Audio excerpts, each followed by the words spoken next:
तो ये जो है चीफ डायनेस्टीज थी, ठीक है। ये थी क्या, चीफ डायनेस्टीज थी, जो कि आपकी बेसिकली मुगल अम्पायर, मतलब हम 13 to 17 सेंचुरी की बात कर रहे हैं बेसिकली, ठीक है। तो उस पर हमें पता है सेंट्रल पावर तो यही थी, सेंट्रल नहीं तो लार्जेस्ट पावर आप बोल सकते हो, ठीक है। सिख थे, राजपूत थे, बहामनी था, होशियालाज या विजयनगर एम्पायर आप बोल सकते हैं, गजपतीस थे जो कि आपके उड़ीसा में थे, ईस्टर्न गंगा किंगडम जो है वो भी आपका जो है इसी रीजन में था, झारखंड वगैरह में, ठीक है। और अहोम जो है ये आपके असम के अंदर थे, ठीक है। चलिए, सिख अम्पायर जो है हम देख चुके हैं, ये आपका नॉर्थ वेस्ट में था, और इसी में जो है आपका कुछ पार्ट जो है कश्मीर का भी था, ठीक है। और मिड 19th सेंचुरी तक सिख अम्पायर जो है आपका वो रजिस्ट करता रहा है, पहले मुगल एम्पायर्स के अगेंस्ट, उसके बाद जो है ब्रिटिश एक्सपेंशन के अगेंस्ट। अब जो है हम इसमें देख लेते हैं एडमिनिस्ट्रेशन जो है दिल्ली सल्तनत के अंडर कैसा चल रहा था, ठीक है। एडमिनिस्ट्रेशन की बात हम कर लेते हैं। दिल्ली सल्तनत ने जो है एक पॉलिटिकल सिस्टम जो कि सेंटर्ड ऑन सुल्तान, सुल्तान के हिसाब से चलता था। Sultan was the central power, absolute authority जो है वो सुल्तान के पास ही थी। हम पॉलिटिकल मान के चलें या मिलिट्री हेड जो है वो सब किसके चलने पे था, sultan was the authority for that, ठीक है। और अब काम क्या थे उनके कि जो भी टेरिटरीज हैं जो इस्लाम के अगेंस्ट हैं, अ, उनका जो defending the territories of Islam against possible aggression. तो मतलब इस्लाम को फैलाने ही वो आए थे यहाँ पे, तो इस्लाम के अगेंस्ट जो जो भी थे तो उनसे जो है इस्लाम की टेरिटरी को डिफेंड करना, जो है कलेक्ट करना फीस और टैक्सेस को, पब्लिक अफेयर्स जो है उनके टच में रहना, लोगों की कंडीशंस देखना, है ना, पर्सनल कांटेक्ट से। तो ये सब जो है इट्स जैसे अकबर, आपने टीवी में या मूवीज़ वगैरह में, सीरियल वगैरह में आपने देखा होगा कि अकबर जो है आम आदमी के जैसे मार्केट्स में जाता था और देखता था कि क्या भाव चल रहा है, जो उसने तय कर रखा उस हिसाब से है या नहीं है, या आम इंसान की जो है क्या प्रॉब्लम्स है। तो अलग अलग लेवल पे अलग अलग जो सुल्तान थे वो अपनी पर्सनालिटी के हिसाब से जो है ये सब कार्य करते थे, ठीक है। उसके बाद हम बात करते हैं इक्ता सिस्टम की। इक्ता सिस्टम भी एक इंस्ट्रूमेंट था एडमिनिस्ट्रेशन का, ठीक है। और इसमें क्या था, इसमें जो है टेरिटरीज जो हैं, टेरिटरीज मतलब रीजन्स, जगहें जो हैं वो असाइन कर दी जाती थी नोबल्स को, या आप इक्तादार बोल सकते हो, इक्ता से इक्तादार, ठीक है। और ये किस लिए असाइन की जाती थी, ताकि वो वहाँ से जो है टैक्स कलेक्ट कर पाए, ठीक है। और वो टैक्स कलेक्ट करने के बाद उसमें से अपन ने जो एक्सपेंस है वो माइनस करके बाकी का जो भी है वो सुल्तान की ट्रेजरी में जाएगा, ठीक है। और इसके साथ साथ जो है उनको आर्मी भी मेंटेन करके रखनी पड़ती थी। और इससे जो है एक सिस्टम क्रिएट हुआ लोकल एडमिनिस्ट्रेशन, जो कि सेंट्रल अथॉरिटी यानी कि जो सुल्तान था उसके लिए लॉयल था, ठीक है। और जो ये पोस्ट थी वो हेरिडिटरी नहीं थी, इक्तदार की जो पोस्ट है या जो भी पोस्ट थी लोकल एडमिनिस्ट्रेटर की, वो हेरिडिटरी नहीं थी। ये पॉइंट टू रिमेंबर है, ये आपको याद रखना है, ठीक है। टैक्सेस जो हैं जब ट्रेड की जाती थी तो एवरी स्टेज, हर स्टेज पे जो है वो टैक्स जो है लगाया जाता था, लेकिन उसका जो मोस्टली बर्डन जो रहता था वो पीजेंट्री पे रहता था, ठीक है।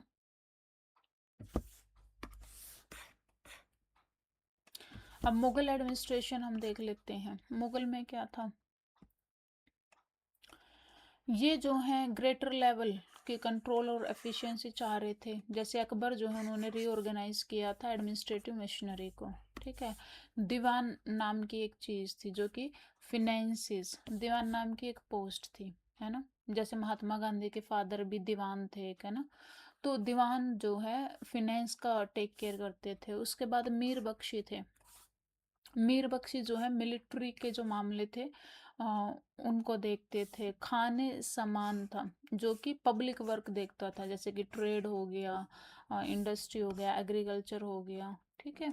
और इसके अलावा और भी अ, जैसे सदर जो है, सादर जो है वो जस्टिस की रिस्पॉन्सिबिलिटी थी। रिलीजियस या फिर एजुकेशनल मैटर जो थे वो सादर देखता था।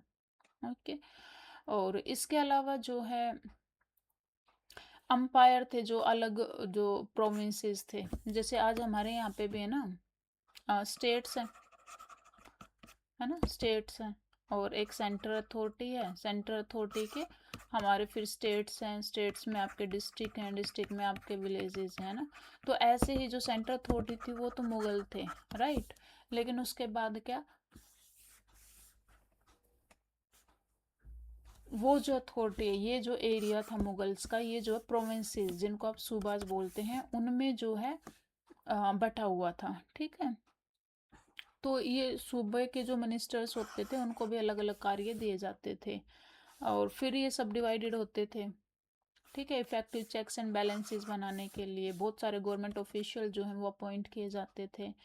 और विलेज लेवल का जो है traditional structure of self governance जो है मोर और लेस अनडिस्टर्ब था। वो विलेज लेवल पे सब अपना अपने तरीके से सेल्फ गवर्नेंस जो है वो एक्सपीरियंस कर रहे थे या एक्सरसाइज कर रहे थे, प्रैक्टिस कर रहे थे, ठीक है। उसके बाद अगर हम अकबर के अंडर ही बात करें तो उन्होंने मनसबदारी सिस्टम जो है उसको इंस्टीट्यूटेड किया था, ठीक है। अबुल फजल जो हैं, उनके कोर्ट में एक पोइट थे, उन्होंने आईन अकबरी लिखी है, ठीक है। आईन अकबरी जो है वो अकबर के एडमिनिस्ट्रेशन के बारे में डिस्क्राइब करती हैं, जिसमें उसने मनसबदार जो कि ऑफिसर्स होते थे, आप मनसब मतलब रैंक, ठीक है। ये कौन थे, ये मनसबदार जो थे ये मिलिट्री की एक रैंक थी, ठीक है। इनको मेंटेन करके रखना होता था एक precise number of elephant, horses, camels as troop for the state, ठीक है। मिलिट्री कमांडर थे ये। ये वो लोग थे जिनको ये पर्टिकुलर अमाउंट ऑफ कि भैया अब 20 हाथी तो तुम्हें रखने ही है, 10 घोड़े है ना, कैमल्स वगैरह, जो कि आपके उस टाइम पे आर्मी में यूज होने वाले एनिमल्स थे, ठीक है। तो इनको मेंटेन करके रखना पड़ता था। और इससे क्या होता था, इससे जो है आपके शॉर्ट नोटिस पे भी एक आर्मी जो है वो विदाउट परमानेंट सेंट्रलाइज्ड आर्मी के आप बुला सकते हैं, है ना। हर हर प्रोविंस में जो है, या मनसबदार, एक प्रोविंस में अगर आपके 10 मनसबदार हैं तो 10 मनसबदार अलग अलग लेवल पे, मतलब सेंट्रल अथॉरिटी पे इतना ज़्यादा उसका भार नहीं आ रहा था, परमानेंट सेंट्रलाइज्ड आर्मी नहीं थी, बल्कि मनसबदार जो थे वो मेंटेन करके रख रहे थे इसको, ठीक है। और मनसबदार जो हैं जनरली उनको पे किया जाता था लैंड लैंड जो है उसको असाइन करके, ठीक है। लैंड को आप जागीर भी बोल सकते हो, ठीक है। भूमि जो है जागीर के तौर पे उनको दे दी जाती थी, और इसीलिए हम उनको जागीरदार भी बोल देते हैं, ठीक है। अब अकबर जो है, हालांकि वो टॉलरेंस जो है उन्होंने बोला जाता है कि later phase of his administration उन्होंने टॉलरेंस को अपनाया था, लेकिन फिर भी उन्होंने जो नॉन मुस्लिम जो लोग थे उनको माइनॉरिटी में ही रखा, कभी भी हायर लेवल पे उनको नहीं आने दिया एडमिनिस्ट्रेशन में। और टोटल परसेंटेज जो है नॉन मुस्लिम्स की वो रेयरली एक्सीडेड 1/3, मतलब एक 1/3 से तो हमेशा कम ही रहती थी, ठीक है। और इनफैक्ट मुस्लिम ऑफिशियल के अलावा जो फॉरेन ओरिजिन के जो लोग थे वो भी जो हैं ज़्यादा फेवर किए जाते थे in comparison to Indian origin के पीपल, ठीक है। मतलब फॉरेनर्स अगर जो हैं, पहली प्रायोरिटी मुस्लिम्स को थी, उसके बाद फॉरेनर्स को थी, उसके बाद इंडियंस को थी, ठीक है। अगर आपको एडमिनिस्ट्रेशन में पोस्ट के लिए अगर आप जा रहे हैं तो उसके बाद जो है टोडरमल नाम से एक मिनिस्टर होते थे जिनका काम फिनेंस संभालना था, फिनेंस मिनिस्टर थे। इन्होंने एक बहुत एफिशिएंट जो है रिवेन्यू सिस्टम ईजाद किया था, और जिसमें कि बहुत डिटेल्ड सर्वे करते थे क्रॉप्स का, कि कितने जो क्रॉप है वो यील्ड हुई है, उसका प्राइस क्या होना चाहिए, और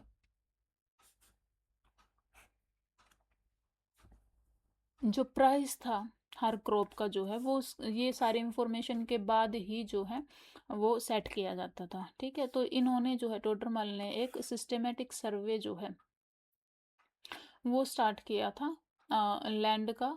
और उस मतलब बेसिकली जिस हिसाब की यील्ड होती थी, है ना, उसी हिसाब से क्या करते थे, टैक्स लगाते थे। तो इससे क्या है कि जो पीजेंट्स थे उनकी थोड़ी सी जो हालत है वो सुधरी थी, क्योंकि अगर एक एक इंसान के पास 100 खेत हैं, वो जितना प्रोड्यूस जो है उगा पा रहा है, और उसके पास इरिगेशन फैसिलिटीज़ भी हैं, लैंड भी अगर उसकी फर्टाइल है, तो वो जिस लेवल का रिवेन्यू दे सकता है, वो एक इंसान जो कि जिसके पास सिर्फ एक ही खेत है और इरिगेशन के लिए उसको रेन पे डिपेंडेंट रहना पड़ता है, सोइल की जो क्वालिटी है वो भी अच्छी नहीं है, तो मतलब पहले ऐसा था कि इन दोनों को एक ही तराजू में तोला जाता था कि भैया आप दो, 1/3 देना है तो देना है, ठीक है। लेकिन टोडरमल ने क्या किया, टोडरमल ने जो क्वालिटी ऑफ लैंड है और कौन सी फैसिलिटीज़ इनको प्रोवाइडेड हैं, तो उस प्रकार का सर्वे किया और उसी हिसाब से रेवेन्यू जो है वो लगाया गया। और जो यहाँ पे रेवेन्यू वो कम लेंगे वो यहाँ पे मैनेज कर लेंगे, तो इससे जो है रेवेन्यू कलेक्शन को भी बूस्ट मिला था। ठीक है, जिससे कि आपका स्टेट जो है बेसिकली स्ट्रेंथन हो गया, इकोनॉमी स्ट्रॉन्ग होगी तो ऑफकोर्स स्टेट स्ट्रॉन्ग होएगा। उसके बाद हम बात करते हैं पीपल्स लाइफ। तो पॉलिटिकल पावर तो ऑफ कोर्स शिफ्ट हो ही रही थी 13 से 17 सेंचुरी के बीच में, है ना। हमने वाइब्रेंट इकोनॉमी देखी है, इकोनॉमिक एक्टिविटी देखी है। बेसिकली तो फाउंडेशन तो क्या था, एग्रीगेरियन एक्टिविटीज़ ही थी। आर्टिस्ट लोग जो थे उनकी इंडस्ट्री भी बढ़िया चल रही थी, है ना। और टेम्पल बेस्ड इकोनॉमी भी थी, मतलब कम्युनिटी बेस्ड, टेम्पल बेस्ड, उनमें जो चंदा आता है वो भी अच्छे लेवल पे था। और ट्रेड नेटवर्क जो वो भी एक्सटेंसिव थे, आपके बढ़िया काम कर रहे थे। और इससे जो आपकी डिसेंट्रलाइज्ड इकोनॉमी और सोशल सिस्टम जो वो डिसेंट्रलाइज्ड हो गया था बेसिकली, है ना। लोग अच्छा कर रहे थे, अच्छा खा रहे थे। और कुछ कैटेगरीज सोशल सिस्टम में अगर हम मान के चले तो श्रेणीज, गिल्ड्स, ये हमने पढ़ा था, है ना, जातीज। श्रेणीज बेसिकली कि कम्युनिटी जो अपने बनाते थे, वो यूनियंस आप जिनको बोल सकते हो, यूनियन जैसे ट्रेड यूनियंस वगैरह होते हैं ना, तो श्रेणीज वे हैं कि सारे आयरन स्मिथ मिलके जो हैं उनकी एक यूनियन बन जाएगी, उनकी एक श्रेणी बन जाएगी। ठीक है, तो एक प्रकार का काम करने वाले लोग आएंगे, ग्रुप बनाएंगे, और उसके बाद जो है फॉरेन ट्रेड में या फिर लोकल ट्रेड में जो वो इंडल्ज होंगे। ठीक है, इसी प्रकार जाति जाति मतलब प्रोफेशनली डिफाइंड कम्युनिटीज होती थी ये। ठीक है, जस्ट लाइक श्रेणीज। और इसके अलावा अगर हम बात करें तो स्ट्रक्चरल मतलब कि इंफ्रास्ट्रक्चरल प्रोग्रेस भी हमें देखने को मिली थी। रोड वगैरह बनाए गए थे, ब्रिजेस बनाए गए थे, इरिगेशन वर्क किया गया था, कैनल्स वगैरह बिल्ड की गई थी, नए शहर भी बने थे। ठीक है, और कॉइन्स भी जो हैं वो ज़्यादा लेवल पे जो हैं सेवरल मेटल डिनोमिनेशन के साथ जो है कॉइन्स जो हमें बनाए जाते थे। और मुगल्स जो हैं अलग लेवल के, अलग अलग प्रकार के मेटल्स के कॉइन जो वो यूज़ करते थे। रुपया जो होता था वो सिल्वर के कॉइन को बोला जाता था। और दम, दम जो है वो कॉपर का। ठीक है, तो ये भी पॉइंट टू रिमेम्बर है, दम मतलब कॉपर कॉइन, और रुपया मतलब सिल्वर कॉइन। ठीक है, चलें उसके बाद एग्रीकल्चर तो है ही, एग्रीकल्चर तो आपका मेन स्टे था ही इकोनॉमी का। ठीक है, एग्रीगेरियन रेवेन्यू पे ही जो है जो आपका सल्तनत थी या एडमिनिस्ट्रेशन था या सेंट्रल पावर थी, एडमिनिस्ट्रेशन और मिलिट्री जो है वो एग्रीकल्चर रेवेन्यू पे ही जो है मेंटेन करके रखी जाती थी। ठीक है, रेवेन्यू जो 1/5 ऑफ प्रोड्यूस जो है वो एक्सट्रैक्ट किया जाता था रेवेन्यू के तौर पे। और कभी तो 1/5 ले लिया जाता था, है ना, और कभी कभी तो भैया हाफ भी ले लिया जाता था कि 50 जो है आप अपने पास रखो, 50 आप जो है रेवेन्यू के तौर पे जो है सुल्तान को दोगे। ठीक है। और इरिगेशन सिस्टम का जो है एक्सपेंशन हो गया था, जिससे कि एग्रीकल्चर प्रोडक्टिविटी जो है वो बढ़ गई थी।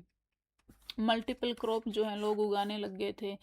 जैसे कि फूड क्रॉप्स में आपका rice, wheat, barley, pulses, sugarcane, spices वगैरह। नॉन फूड क्रॉप भी उगाते थे जैसे कॉटन वगैरह। थ्राइविंग टेक्सटाइल प्रोडक्शन आपका होता था। सिल्क है, वूल है, डाइज है, टिम्बर है, जूट है, ये सब जो है उगाए जाते थे।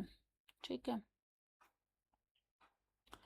तो वैसे तो जो एग्रीकल्चरल आउटपुट है वो रीजन टू रीजन डिपेंड करता है उनका आउटपुट। ठीक है। एग्रीकल्चर आउटपुट जो है वो वेरिड रीजन टू रीजन। बहुत सारी ऐसी जगह भी थे जहाँ पे पीजेंट्री जो है सफ़र किया था उन्होंने बहुत ज़्यादा, बहुत सीवियर फेमाइंस जो उनको झेलने पड़े थे। तो टेक्सटाइल के अलावा, टेक्सटाइल आपका कपड़ा वगैरह के अलावा जो है क्राफ्ट पीपल जो थे वो भी वाइड रेंज ऑफ प्रोडक्ट्स बनाते थे। ठीक है। जैसे वेपन से लेके यूटेंसिल तक, हथियार से लेके बर्तनों तक सब बनाया जाता था। ऑर्नामेंट्स बनाए जाते थे, ज्वेलरी जो है वो बनाई जाती थी, आपकी शिप बिल्डिंग भी की जाती थी। ठीक है। और रिवर और ओवरसी ट्रेड भी जो है आपकी की जाती थी उस टाइम पे। आज भी की जाती है। रिवर को भी कम्युनिकेशन चैनल्स के तौर पे आप यूज़ करते हो। Okay. Indian goods were exported. Goods को जो एक्सपोर्ट किया जाता था थ्रो कोस्टल और रिवर साइड टाउन, जैसे कि आपका कैलिकट हो गया, मंगलूर हो गया, सूरत, मसूलीपट्टनम, हुगली वगैरह। और इंपोर्ट जो हम बहुत कम करते थे। एक्सपोर्ट जो है हमारे हाई थे और इंपोर्ट जो है हमारे लो थे। ठीक है। तो इट वाज बेनिफिशियल ट्रेड उस टाइम पे हमारा। ठीक है। इंपोर्ट में जैसे कि हम सिल्क, हॉर्स मेटल और लग्जरी गुड्स वगैरह हम मंगवाते थे। ठीक है। अरेबिया से, पर्जिया से और सेंट्रल एशिया से जो है इंडिया के पोर्ट पे लोग आते थे। ट्रेड एक्टिविटी ये होती थी। हुंडी सिस्टम, एक हुंडी सिस्टम था जिसका मतलब था कि जो हुंडी सिस्टम आपने पुरानी मूवीज़ में देखा होगा कि भैया मतलब माफिया वगैरह लोगों का आपने देखा होगा कि वो एक नोट रखते हैं ना, आधा नोट इसके पास, आधा नोट इसके पास, आ जाओ भैया इसको दे दो, मतलब हीरे, कुछ भी ऐसा देखा होगा आपने, है ना, एक स्लिप, एक पेपर या कुछ भी ऐसा टोकन के तौर पे। तो हुंडी सिस्टम उस टाइम पे मर्चेंट्स जो है, हुंडी सिस्टम जो कि मोर और लेस इसी प्रकार का था, वो क्या करते थे, वो एक्चुअली में फंड्स ट्रांसफ़र नहीं करते थे। ठीक है। वो सिर्फ एक पेपर पे लिख के दे देते थे कि भैया ये इतने इतने पैसे का माल है, इतना इतना, मतलब वो पैसा कैरी नहीं करते थे फिजिकल फॉर्म में जो है करेंसी को ट्रांसपोर्ट वो नहीं करते थे पॉलिटिकल बाउंड्रीज में। ठीक है। और इससे जो है वो प्लंडर वगैरह होने से भी बच जाते थे, है ना, क्योंकि अगर पैसे जो हैं गोल्ड कॉइन्स है, सिल्वर कॉइन्स है आपके, अगर आप फिजिकल फॉर्म में इधर से उधर ट्रैवल करोगे तो वो चुराने का, है ना, बहुत जो है हाई चांस होते हैं। तो वो सिर्फ सेटल डाउन करते थे अपना कि यहाँ पे लिख दिया भैया तुम्हारे इतने का सामान आ गया, उसके पास फिर स्लिप होएगी, फिर वो जाके वहाँ पे दिखा देगा और वो अलग अलग इकोनॉमीज में वो पैसे जो है यूज होंगे। ठीक है।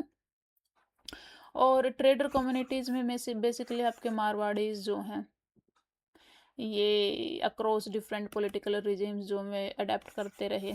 ठीक है। पैरेलल सिस्टम इनका अपना चलता रहा क्रेडिट का, और इंडिपेंडेंट ऑफिशियल स्ट्रक्चर जो है, क्योंकि ट्रेड तो of course business is equal to money, है ना। तो ये जो बिजनेसमैन होते हैं इनके एक पैरेलल गवर्नमेंट अपनी चलती रहती है एट एनी टाइम। और हुंडी एक्चुअली क्या है, ये written instructions to make payment to an individual. ठीक है। पॉलिटिकल बॉर्डर्स के अक्रॉस की बात हम कर रहे हैं। और ये क्या करते थे, फिनेंशियल जो ट्रांजेक्शन्स हैं उनको अनेबल कर देते थे without the need to carry currency. ठीक है। जैसे कि आज का आपका ये मॉडर्न बैंकिंग है, आप एक चेक लेके चलो, आपके पास इतने का चेक है तो भैया मतलब आपके पास इतने पैसे हैं, ठीक है, या फिर आपके पेटीएम में या गूगल पे में या जहाँ भी आपके पास एक नंबर लिखा हुआ आ रहा है, तो मतलब उतने पैसे हैं। एक्चुअली आप उतने पैसे ऑल द टाइम कैरी करके नहीं चलते हो ना, इसका जस्ट मतलब ये है कि आपके पास इतने पैसे हैं, ठीक है। तो ऐसे ही हुंडी सिस्टम यही था। Temples as the centre of economic activity, बहुत सारे जो टेम्पल्स हैं, centre of worship, learning and social interaction, performing arts वगैरह होते थे, ठीक है, जिससे कि आपका अपना अलग लेवल का इकोसिस्टम एक होता था। वहाँ पे मार्केट्स होती थी, रूलिंग क्लास जो होती थी वो वहाँ पे लैंड डोनेट करते थे या पैसा जो है वो डोनेट करते थे, जिसको दान बोला जाता है ना। दान का जिक्र हम आज भी बहुत करते हैं, बोलते हैं कि दान देना चाहिए, है ना। तो उस टाइम पे ऐसा होता था, ठीक है, दान दिया जाता था मंदिरों में, उस टाइम भी ऐसा होता था। और उस मंदिर के जो मैनेजर्स वगैरह हैं वो उसको जो है संभालते थे, और उसके बाद वो पैसा जो कम्युनिटी के इंफ्रास्ट्रक्चर में यूज़ किया जाता था, लोगों को वो पैसा दे दिया जाता था, उनके लिए इरिगेशन सिस्टम बना दिए जाते थे, टैंक वगैरह बना दिए जाते थे, ठीक है, धर्मशाला वगैरह, छत्तरम, ये सब चीज़ें जो हैं उस दान के पैसे से बनाई जाती थी, ठीक है। तो जैसा कि हमने देखा कि हमने प्रोस्पेरिटी भी देखी, लेट 1600s आते आते जो है हमने इकोनॉमिक स्ट्रेस भी देखा। पीजेंट्स जो हैं वो often left with small share of their product, उन पे भारी भारी टैक्स लगा दिया जाता था। और जो इंटरमीडिएटरी पार्टीज होती थी, बीच के जो लोग होते थे, वो ज़्यादा पैसे जो उनसे ले लेते थे, और अगर वो उनके पास पैसा नहीं होता देने को तो वो अपनी जो लैंड है उसको खो देते थे, है ना, और बिना लैंड के फिर वो बॉन्डेड लेबर्स के जैसे काम करते थे, ठीक है। चलिए, तो बेसिकली मिडल मैन, मीडिएटर, इसका क्या मतलब है कि आपके पास है ये ज़मीन, ठीक है, आपके पास है एक 1 एकड़, ठीक है, आप इस पे कोई भी क्रॉप उगानी है आपको, लेकिन आपके पास क्या है, फैसिलिटी नहीं है। आप हो रेन फेड एग्रीकल्चर आप कर रहे हो, जो कि मोस्टली इंडिया में होता है। तो अब क्या, अब आपने मान के चलो फर्स्ट ईयर में जो है आपने क्रॉप ग्रो की और 100 kg जो है वहाँ से आपको ग्रेन्स मिल गए, ठीक है। अब जो है 100 kg आपको मिल गए हैं, तो अगर आप मान के चलो कि 50% आपको जो है रिवेन्यू के तौर पे देने हैं गवर्नमेंट को या सेंट्रल अथॉरिटी को या सुल्तान को या राजा को, जो भी वहाँ पे है, तो आपके पास 50 kg बचे। फिर आपकी एक फैमिली भी होगी जिसको आपका जो है भरण पोषण आपको करना पड़ेगा, तो 50 kg जब तक आपका नेक्स्ट क्रॉप साइकिल नहीं आ जाती, आप इसमें जो अपना गुजारा करोगे, ठीक है। अब नेक्स्ट सीजन आया तो आपके पास कुछ भी नहीं है, ठीक है, क्योंकि बेचने के लिए तो आपके पास बचा ही नहीं, सिर्फ यही पैसे थे। 50% आपका जो है रेवेन्यू के तौर पे चला गया। तो अब जो यहाँ पे नेक्स्ट क्रॉप साइकिल में आपको यहाँ पे सीड्स भी चाहिएंगे, है ना, और बाकी देखभाल के लिए फर्टिलाइजर्स हैं, जो भी चीज़ें हैं उसके लिए आपको चाहिएगा यहाँ पे पैसा, है ना। तो उसके लिए आप क्या मिडल मैन के पास जाएंगे कि भाई आप पैसे दे दो मेरे को, ऐसे ऐसे ग्रो करना है। मिडिल मैन आपको पैसे देगा, फिर आप ग्रो करेंगे और फिर से वही एक साइकिल स्टार्ट हो जाएगी, आपके पास कम बचेगा, राजा के पास ज़्यादा चले जाएगा, एक प्रकार से तो ऐसे, ठीक है। दूसरा कैसे कि राजा ने बोले भैया 50% हमारा है, ये तो जाएगा ही, है ना, गवर्नमेंट के रिकॉर्ड में। लेकिन मिडिल मैन बोलता है कि मैं यहाँ तक आया तो हूँ, करप्शन, है ना, करप्शन कैसे होएगा, ये बोलेगा 50% तो राजा का भैया, 10 मेरा भी दे, ठीक है। तो ये जो बेचारे भोले लोग होते हैं, फिर उनको लगता है कि ये लेके तो जाएगा, क्योंकि ये पावरफुल अपने आप में एक अथॉरिटी की तरह से ये साउंड करते हैं। तो फिर मतलब इस तरीके से फिर 10% उसका अलग से जाएगा। तो इस प्रकार से जो है फिर वो, अगर वो नहीं दे पाते हैं ये, तो फिर उनसे ये ज़मीन भी खरीद ली, मतलब खरीद तो क्या, उनसे छीन ली जाती है कि तुम भैया दो। मान लो 2 साल तक यहाँ पे बारिश नहीं हुई ढंग की, और ये क्रॉप जो है वो नहीं उगा पाए, और रेवेन्यू जो है वो 50% वाला वहाँ तक नहीं जा पाया, तो फिर आएंगे गवर्नमेंट के नुमाइंदे और वो बोलेंगे कि तुमने रेवेन्यू पे नहीं किया है, अब ये ज़मीन जो है तुम्हारी नहीं है, ठीक है, ये किसी और को दे दी जाएगी। अब ये बेचारा बॉन्डेड लेबर बन जाएगा, इस पे काम करेगा और इससे जो खाना मिलेगा, उससे अपने परिवार का भरण पोषण करेगा। ठीक है। क्राफ्ट पीपल भी थे, जो क्राफ्ट पीपल थे, लेबरर्स थे, उनकी भी जो है बहुत ही हार्श कंडीशंस उनको फेस करनी पड़ी थी इकोनॉमिकली। ठीक है।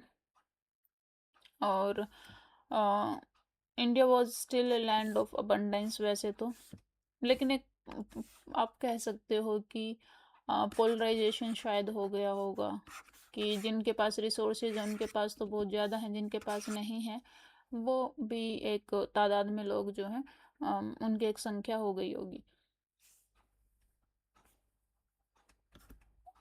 अरब यूरोपियंस ट्रैवलर्स जो आते थे वो गाथाएं गाते थे इंडिया के वेल्थ की। ठीक है।